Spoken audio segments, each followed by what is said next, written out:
हरिओम। तो स्वागत है आप लोगों का आज के इस स्पेशल सेशन में। आज का हमारा स्पेशल सेशन है ऑस्टियोपोरोसिस के ऊपर। ऑस्टियोपोरोसिस यानी कि हड्डियों का कमजोर हो जाना। धीरे धीरे धीरे धीरे इस बीमारी में हड्डियां अंदर से खोखली होती चली जाती हैं, जिससे कि धीरे धीरे एक समय के बाद जरा सा भी चोट लगती है तो यहाँ पर इंजरी आ जाती है, फ्रैक्चर तक हो जाता है। इवन अगर ज्यादा तेज से खांसी या छींक आ जाती है तो भी इंजरी हो जाती है। इसके मेन पॉइंट्स होते हैं रीढ़ की हड्डी, जॉइंट्स, हिप जॉइंट्स और हिप बोन्स। ये इतनी ज्यादा कमजोर हो जाती हैं कि शायद एक उम्र के बाद तो पूरी तरह से हमारा साथ ही छोड़ देती हैं। ऑस्टियोपोरोसिस नाम की ये बीमारी हमारी हड्डियों को एक बार लगती है तो शायद हम इससे जल्दी उबर ही नहीं पाते हैं। लेकिन यहाँ पर बहुत से लोगों का एक मिथ है कि एक बार हमको ये हड्डियों की कमजोरी की बीमारी लग गई है तो ये ठीक नहीं होगी। ऐसा नहीं है। इस बीमारी को भी आप योग के द्वारा और प्राकृतिक दिनचर्या से जुड़ करके पूरी तरह ठीक कर सकते हैं। जनरली अगर हमारे अंदर विटामिन डी की और कैल्शियम की कमी लंबे समय तक बनी हुई है तो हमें जरूर हड्डियों की कमजोरी होनी शुरू हो जाएगी। ये ऑस्टियोपोरोसिस नाम की बीमारी आनी शुरू हो जाएगी। पहले के समय में तो ये बीमारी बहुत उम्र के लोगों में, बहुत कम लोगों में देखी जाती थी, यानी कहीं 60-70 साल की उम्र आते आते ही लोगों को ये बीमारी लगती थी। लेकिन आज की डेट में छोटी छोटी उम्र में लोगों को बीमारियां हो रही हैं। क्यों? क्योंकि उनके शरीर में विटामिन डी और कैल्शियम का लेवल तो छोटी सी उम्र से ही कम होना शुरू हो जाता है। उसका सबसे बड़ा वजह है हमारा खान पान, हमारी जीवन शैली। हमने अपनी जीवन शैली को पूरी तरह से बर्बाद करके रखा है। ना तो हम अपने शरीर को स्वस्थ रखने के लिए योग अभ्यास करते हैं, ना ही सुबह की धूप में आधे घंटे के लिए खुद को बिठाते हैं। सूर्य की रोशनी हमारे लिए सबसे अच्छी विटामिन डी है। अगर हम एवरीडे 30 से 40 मिनट सुबह की हल्की वाली धूप में बैठ करके अभ्यंग क्रिया रोज करने लग जाएं तो यकीन मानिए आपको कभी भी हड्डी की कमजोरी से संबंधित बीमारी नहीं आएगी। इस बीमारी में जनरली आपकी हड्डियों में अंदर ही अंदर टूट फूट चलती रहती है। कई बार ये बीमारी में आप लोगों ने देखा होगा महिलाओं की हाइट कम होनी शुरू हो जाती है। शायद बहुत से लोगों ने सुना भी ना होगा, लेकिन महिलाओं में ज्यादातर मेनोपॉज के टाइम से ये समस्या ज्यादा आती है। क्यों?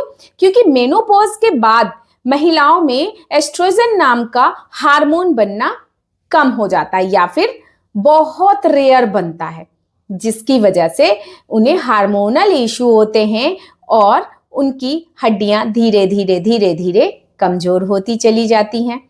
और वो ना तो अपने विटामिन डी की ओर ध्यान देती हैं, ना तो कैल्शियम की ओर ध्यान देती हैं और ना ही अपने प्रोटीन की ओर ध्यान देती हैं। मैंने अपने बहुत सारे सेशंस में आप सभी लोगों को ये चीज बताई है कि खास करके महिलाओं को ये चीज समझना बहुत जरूरी है। आप 24 घंटे में से 1 घंटा खुद के लिए नहीं निकाल सकते हैं। अगर एक स्वस्थ जीवन चाहते हैं, निकालना पड़ेगा।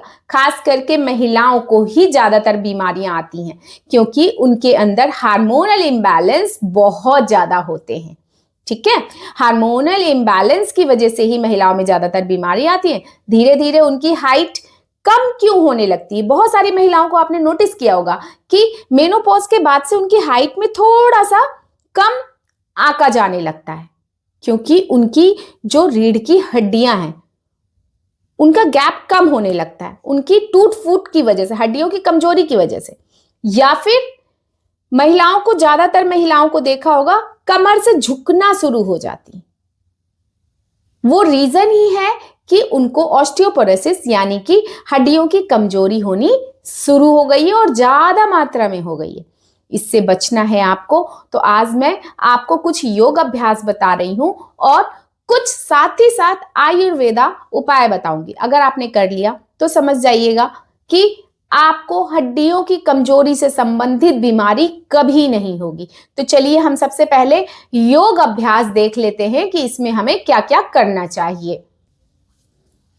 सबसे पहले हम ताड़ासना करते हैं। इस तरीके से पूरी बॉडी को जमीन से उठाते हुए टोस पे लेके आते हैं। इससे हमारी हड्डियों में खिंचाव आता है। हमारी हड्डियों में जो खिंचाव आ रहा है, इसकी वजह से हमारी हड्डियों की मजबूती तो बढ़ती ही रहती है।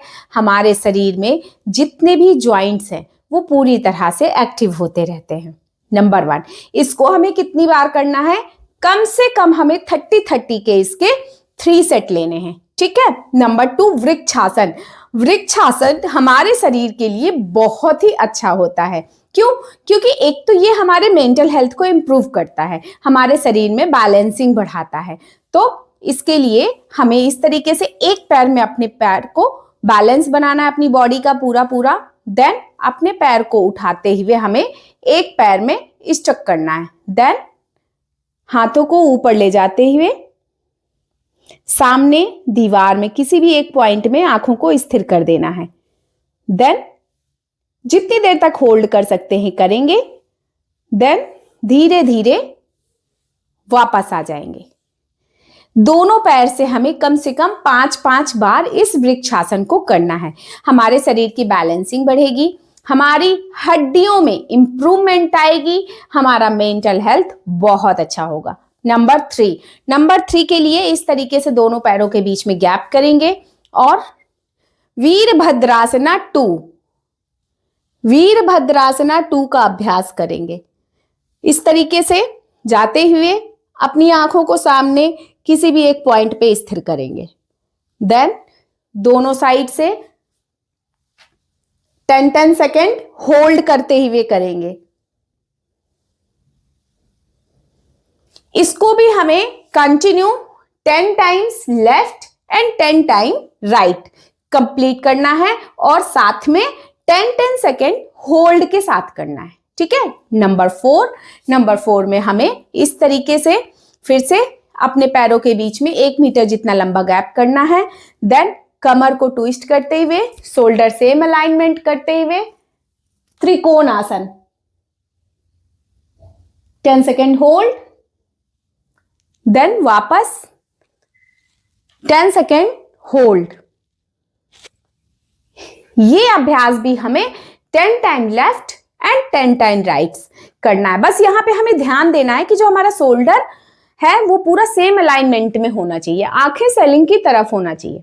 ठीक है। देन 10-10 सेकेंड होल्डिंग के साथ करना है। ठीक है। अब इसके बाद हमें अगला आसन करना है। अगला आसन क्या है? अगला आसन हमें बिल्कुल धीरे से इस तरीके से बैठते हुए पेट के बल लेट जाना है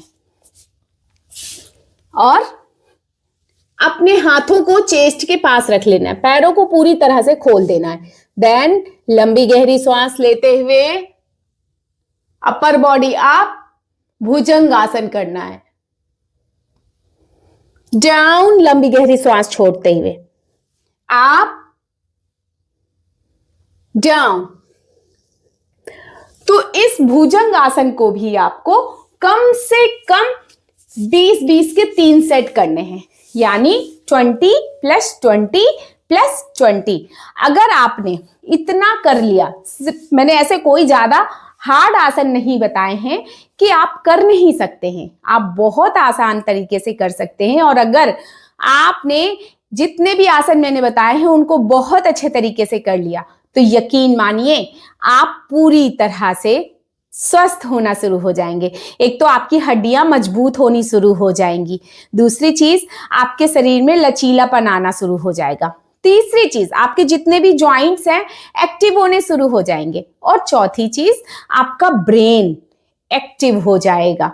ठीक है। अब यहां पर आपको एक चीज समझना जरूरी है, वो ये है कि आपको कोई भी फॉरवर्ड बेंडिंग वाले आसन नहीं करना, जिसमें आपको नीचे की तरफ बहुत ज्यादा खिंचाव करते हुए आसन आते हैं, वो नहीं करना है। जैसे कि उत्तान आसन, पश्चिमोत्तानासन, ऐसे आसन आपको बिल्कुल भी नहीं करना है जिसमें आपको आगे की तरफ बहुत ज्यादा खींचना है खुद को। ठीक है। इन छोटी छोटी बातों का आपको ध्यान रखना है और आप देखेंगे कि आपकी हड्डियों की कमजोरी की समस्या पूरी तरह खत्म होनी शुरू हो गई है। ठीक है। देन यहां पर सबसे मेन पॉइंट आता है आप प्राणायाम। जब तक आप योग में सारी चीजों का बैलेंस बना के नहीं चलते हैं, जब तक कोई भी चीज आपको फायदा नहीं पहुंचाती है। यानी कि अभी हमने आसन किया, अब इसके बाद हमें प्राणायाम करने हैं। प्राणायाम कौन कौन से? भस्त्रिका 5 मिनट, कपालभाति 10 मिनट, अनुलोम विलोम 15 से 20 मिनट। अनुलोम विलोम तो आपके लिए इतना ज्यादा जरूरी है क्योंकि अनुलोम विलोम करने से क्या होता है, हमारी चंद्र नाड़ी और सूर्य नाड़ी पूरी तरह से एक्टिव होनी शुरू हो जाती है, जिसकी वजह से हमारे शरीर में हर एक चीज का बैलेंस्ड होना शुरू हो जाता है। ठीक है, तो आपको ये तीनों प्राणायाम जरूर करने हैं, आपकी ऑस्टियोपोरोसिस की समस्या पूरी तरह से खत्म हो जाएगी। देन आयुर्वेदा के अकॉर्डिंग चलते हैं, बात कर लेते हैं। आपको ज्यादा से ज्यादा हरी पत्तेदार सब्जियां खानी है। ठीक है, ड्राई फ्रूट्स खाने हैं ज्यादा से ज्यादा। किस तरीके से खाने हैं वो भी सुन लीजिए। आपको अखरोट, बादाम 1 गिलास में रात में भिगो के रख देना है और 1 कटोरी में अंजीर और किशमिश अच्छे से वॉश करके भिगो देना है और सुबह अंजीर और किशमिश वाले पानी को पी लेना है और उनको चबा चबा के खा लेना है और अखरोट और बादाम वाले पानी को फेंक करके उनको भी अच्छे से चबा चबा के खा लेना है। ये तो आपको सुबह करना ही करना है। ठीक है, देन धूप में, सुबह की हल्की वाली धूप में 30 से 40 मिनट बैठ करके गर्म तेल से सिर से पैर तक की मसाज करना ही करना। ये अभ्यंग क्रिया है जो आपके शरीर के ज्वाइंट्स को मजबूत बनाती है, एक्टिव करती है, बंद नसों को खोलती है, हड्डियों की कमजोरी पूरी तरह से ठीक कर देती है। ठीक है, ये छोटी छोटी बातें हैं, अगर आपने ध्यान कर लिया, अपने जीवन में बसा लिया तो समझ जाइएगा आपको जीवन में कभी भी ऑस्टियोपोरोसिस की समस्या नहीं आएगी और आप पूरी तरह से स्वस्थ और सुखी रहेंगे। तो चलिए फिर इस सेशन को यहीं पे खत्म करते हैं। अगर इस सेशन से संबंधित आपके मन में कोई भी सवाल आता है तो मुझे जरूर कमेंट्स करके बता दीजिएगा। मैं आपको पूरी कोशिश करूंगी कि आपके सवाल का जवाब मैं अच्छे तरीके से दे सकूं। तो ऐसे ही एक और हेल्दी से सेशन में हम आगे मिलेंगे। तब तक के लिए हरिओम। और अगर सेशन आपको लगता है कि यूजफुल है और आपको पसंद आ रहा है तो आप ज्यादा से ज्यादा इस सेशन को शेयर कीजिएगा जिनको भी इसकी जरूरत है, ताकि आपके द्वारा बहुत से लोगों की हेल्प हो सके और बहुत से लोग अच्छा स्वास्थ्य पा सके। हरिओम।